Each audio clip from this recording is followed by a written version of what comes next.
أجواء إيجابية إن شاء الله.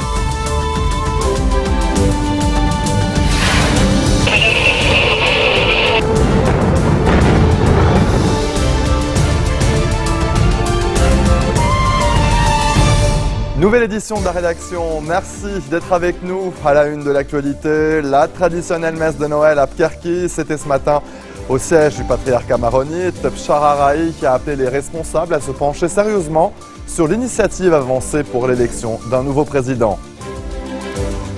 Comme chaque année, le pape a prononcé son message de Noël et sa bénédiction Urbi et Orbi à la ville et au monde. Il a notamment rappelé les atroces actions terroristes en Égypte, à Beyrouth, Paris, Bamako et Tunis. Et malgré la guerre, les attentats et la répression sanglante, les chrétiens de Syrie ont participé à la veillée de Noël dans les rues de Damas.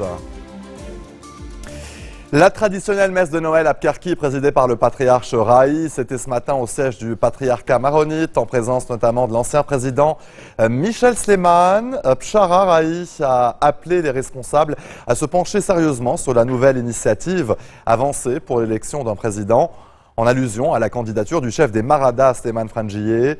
Rai a également exhorté le Parlement à élaborer une nouvelle loi électorale qui soit conforme au pacte national. Il a également estimé que le gouvernement doit assumer ses responsabilités en conformité avec la Constitution. Et vous le voyez, donc après la messe, des délégations officielles et populaires ont présenté leurs vœux à Bshara Rai au salon du patriarcat. Comme chaque année, le pape a prononcé son message de Noël et sa bénédiction Urbi et Orbi à la ville et au monde. Des dizaines de milliers de personnes se sont rassemblées place Saint-Pierre pour écouter le message de François. Le Saint-Père a effectué un bref tour du monde, des zones de conflit et des pays qui aspirent à la paix. Il a notamment rappelé les atroces actions terroristes en Égypte, à Beyrouth, Paris, Bamako et Tunis. Place Saint-Pierre, les fidèles se massent face au balcon de la basilique. Cette année, le Saint-Père énumère la liste des conflits qui ensanglantent le monde, au Proche et Moyen-Orient, en Afrique et même en Europe avec l'Ukraine. En ce jour anniversaire de la naissance du Christ, un message de paix universel. Quand est né le Christ, est née l'espérance. Il portait l'espérance. Quand est né le Christ, est née la paix. Et quand est née la paix, il n'y avait plus de place et pour la guerre. Lors de la veillée de Noël hier soir, dans la basilique Saint-Pierre, la célébration de la naissance du Christ avec autour du pape François des petits chrétiens venus des pays qu'il a visités cette année. Le Saint-Père invite les catholiques du monde à tourner le dos à une société hédoniste et consumériste et revenir à l'essence du message chrétien, sobriété et justice. Dans cette culture de l'indifférence qui finit souvent par être impitoyable, notre style de vie doit être plein de piété, d'empathie, de compassion et de miséricorde. Colmo di pietà, di empatia, di compassione, di misericordia. Pour accéder à la plus grande église chrétienne du monde, les 10 000 fidèles qui ont assisté à la messe hier ont dû passer par des contrôles de sécurité renforcés. Préoccupé, bien sûr. Je viens souvent ici et l'ambiance a changé. Tous ces détecteurs de métaux, ces policiers, mais il ne faut pas se laisser aller et avoir peur. Ce matin, face aux fidèles, le pape François a aussi appelé à prier pour les victimes des attentats et pour les migrants dans le monde. Ce n'était pas l'affluence des grandes années, mais ils étaient tout de même quelques centaines de pèlerins étrangers et palestiniens à être venus assister à la messe de Noël dans la basilique de la Nativité à Bethléem. En ce lieu qui vit naître le Christ selon la tradition chrétienne, le patriarche latin de Jérusalem, Fouad Toual, a célébré la messe et rendu hommage aux victimes du terrorisme. Cette année, les festivités sont ternies par une vague de violence en Israël et dans les territoires palestiniens occupés et la psychose entraînée par les attaques au couteau. Ces 3 derniers mois, 129 Palestiniens, 19 Israéliens ainsi qu'un Américain et un Érythréen sont morts. Malgré la guerre, les attentats et la répression sanglante, les chrétiens de Syrie ont eux aussi participé à la veillée de Noël dans les rues de Damas. Plusieurs centaines de chrétiens sont descendus dans les rues. Certains ont même joué au Père Noël. Des scènes de liesse et d'espoir alors qu'à quelques kilomètres de là, les combats continuent. Le conflit qui ravage la Syrie depuis 2011, qui a fait plus de 250 000 morts et des millions de déplacés. Les traditionnelles messes en France sous très haute sécurité. La sécurité donc renforcée. Près de 120 000 forces de l'ordre sont mobilisées, notamment autour des lieux de culte. Les explications de Christophe Dansette. C'est mon parapluie. Merci bien. Bonne soirée, bonne fête. À l'heure de la messe, une procédure un peu particulière à l'entrée de l'église Saint-Germain-des-Prés à Paris. Les fidèles venus célébrer Noël sont systématiquement fouillés par des agents de sécurité. Je regarde, je vérifie les sacs et ils contrôlent s'il n'y a rien d'anormal. État d'urgence oblige, il s'agit d'être le plus visible possible. Merci. On n'est pas là pour les inquiéter, on est là justement pour les rassurer. Même procédure devant cette autre église. Ici, ce sont des bénévoles qui assurent la sécurité. Les fidèles sont tous compréhensifs. Couvrir sa veste, sa parka et autres, ça ne me dérange absolument pas, quel que soit le lieu. Je considère ça complètement comme normal. Je n'y vois aucune insulte, aucune agression. Je pense que c'est important de pouvoir venir à l'église tranquillement, sans se poser de questions et de profiter de cet instant exceptionnel de fin d'année.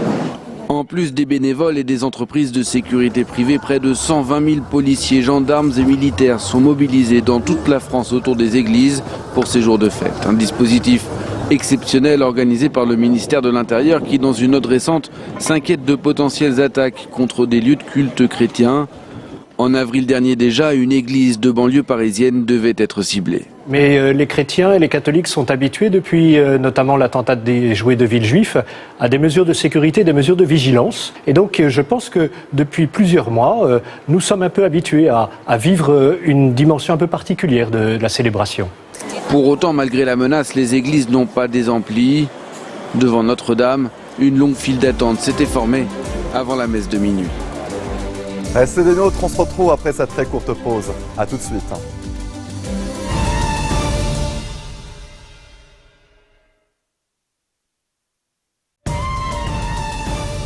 Retour sur le plateau de l'info, pas à pas, l'armée irakienne progresse dans Ramadi, ce qu'il reste du centre-ville est le dernier quartier encore aux mains de l'État islamique.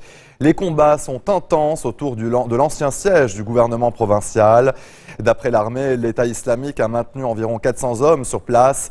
Si l'avancée de l'armée irakienne est très lente, c'est notamment parce que les djihadistes ont miné chaque recoin de la ville et utilisent des civils comme boucliers humains.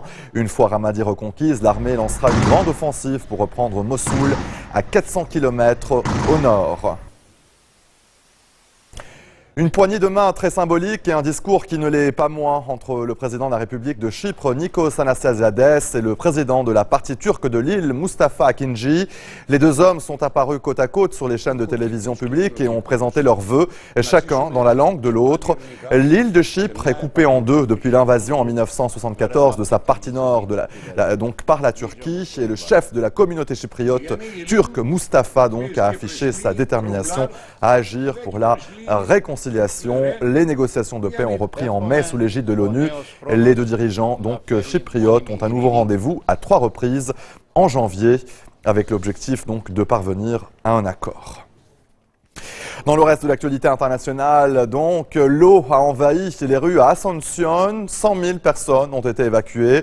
L'état d'urgence a été décrété dans la capitale et dans 7 départements. De nombreuses personnes ont été relogées provisoirement. Outre la rivière Paraguay, d'autres cours d'eau ont subi des crues hors normes dans la région et notamment dans l'Uruguay voisin. Les dégâts ont été ressentis dans diverses régions du pays, mais aussi dans le nord-est de l'Argentine, où l'alerte météorologique est maintenue ce vendredi de Noël. Des tempêtes et de fortes pluies sont encore attendues. Du jamais vu, une vingtaine de tornades se sont abattues quasi simultanément sur les États-Unis, faisant 10 morts et au moins une quarantaine de blessés. Au total, près de 70 millions de personnes ont été menacées par le passage de cette déferlante de vent violent.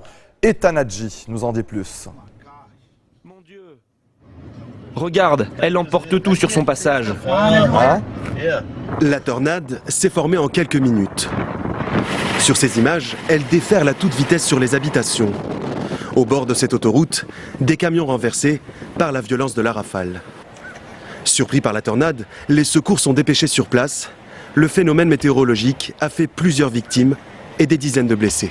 Le toit de ma maison a été arraché. J'étais avec mon chien, la tornade me faisait décoller du sol. Je suis chanceux d'être en vie et de voir mes enfants.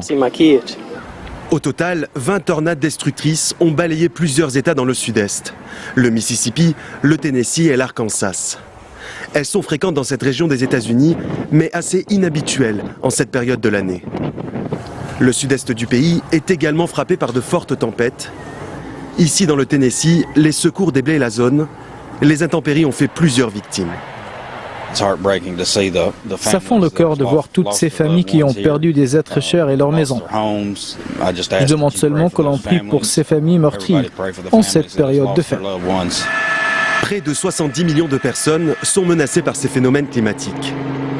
Le Service national de la météo a lancé plusieurs alertes à la tornade dans d'autres États comme l'Alabama et le Kentucky. Et chaque année, c'est la chanson incontournable de Noël. Elle fête ses 81 ans cette année. Santa Claus is Coming to Town, une chanson écrite et composée en 1934 par John Frederick Coates et Aven Giltzy et reprise depuis par plusieurs artistes internationaux.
Et avant de se quitter, tour du monde des célébrations de Noël en caméra libre.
Et voilà, c'est sur ces rythmes que l'on se quitte. Tout de suite, le rappel des titres.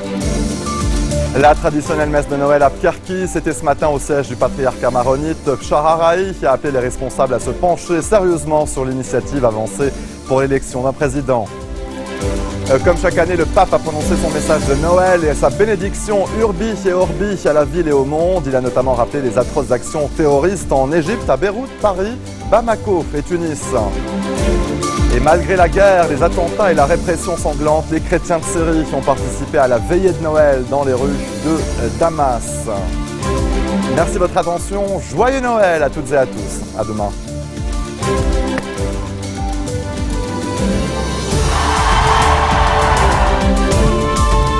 الأجواء إيجابية إن شاء الله.